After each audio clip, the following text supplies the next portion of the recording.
ሰበር ዜና የየመን ሁቲ አማጽያኖች የመካከለኛውን ምስራቅ ጦርነት ተቀላቀሉ።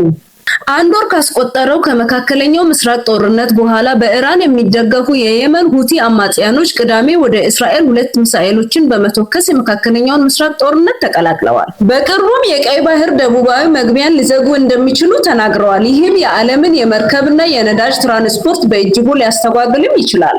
ሁቲዎች ጥቃታቸውን ወደ ሳውዲ አረቢያም ሆነ ቀይ ባህር ማጓጓዣ ስፍራዎች አለማድረጋቸው ግልጽ ባይሆንም ይህንን ማድረጋቸው ለአንድ ወር የዘለቀውን ጦርነት በአደገኛ ሁኔታ ማባባሱን ያሳያል ብለዋል ተንታኞች።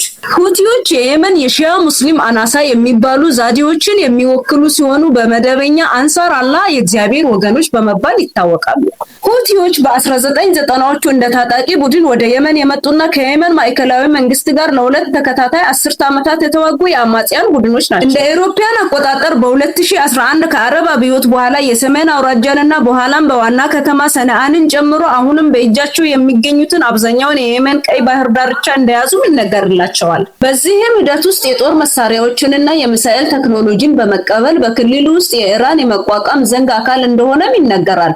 እንደ አውሮፓውያን አቆጣጠር ኦክቶበር 23 ላይ እስራኤል ከሐማስ ጋር በጋዛ ጦርነት ከጀመረች በኋላ ሁቲዎች በእስራኤል ላይ ሚሳኤሎችን በመክፈት በቀይ ባህር የመርከብ ማጓጓዝ ሂደትን ጀምሮ እንደነበረም ተዘግቧል። እስራኤላውያንም በሁቲ መሰረተ ልማት ላይ ጥቃት በመሰንዘር ከፍተኛ አመራር ያልሆኑትን እንደገደላቸው CNN በዘገባው አስነብቧል።